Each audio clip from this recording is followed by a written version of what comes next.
Okay, so I want to talk a little bit about a super high performance suspension upgrade. But we got to start with why. So something that's common on Instagram suspension tuners and videos about this is bushing friction. Why do forks come with bushing friction? You can see that this fork can literally hit it and it's pretty stiff. It's not great because friction is the enemy of good suspension. So what a lot of the tuners are saying is you need to have your bushings worked on. And that means they want to resize these bushings. There's 2 of them in each fork leg, so there's 4 bushings altogether.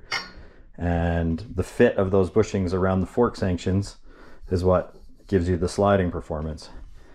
I'm a little worried because a lot of people are starting to resize these larger to make this action smoother, and that might not always be the answer. And here's why.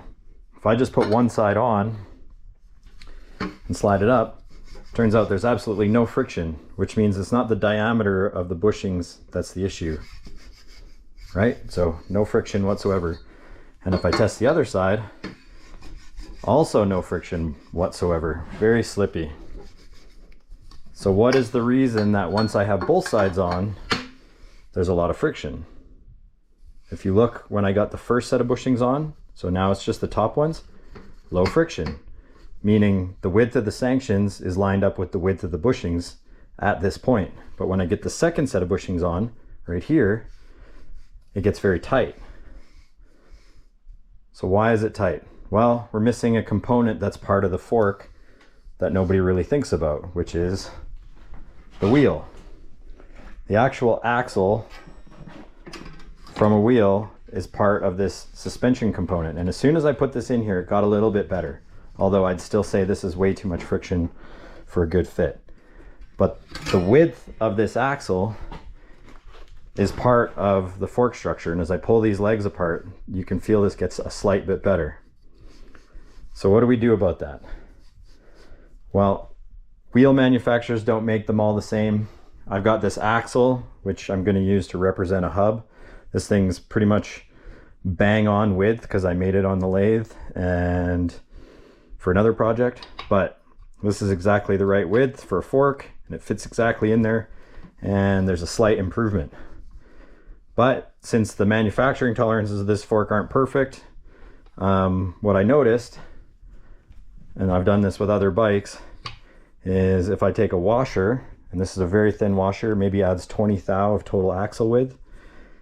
If I add a washer to the axle and I put the axle in, still a little friction, but it's getting better. And you gotta not forget the last component. Once this axle is clamped, oh, there we go. So if this was a wheel and this was clamped in under preload, suddenly the fork frees up and the friction is low. And I didn't have to do anything with the bushings other than space the lower part of the axle perfectly. This makes a huge difference in feel. I don't know if anybody's been on my fork yet, but it's pretty wonderful. And it's a simple way to fix this. So where does this go in the end of things? Well, obviously putting a spacer in here every time is going to be pretty horrendous. But you've got to remember, on most wheels there's end caps, and you can pull this end cap off, and sometimes you can get a spacer in behind the end cap in the thing, and you can actually change the width of this whole hub axle to make your fork slide better, which is what I've done on my own bike. Anyways, that's it for nerding out today.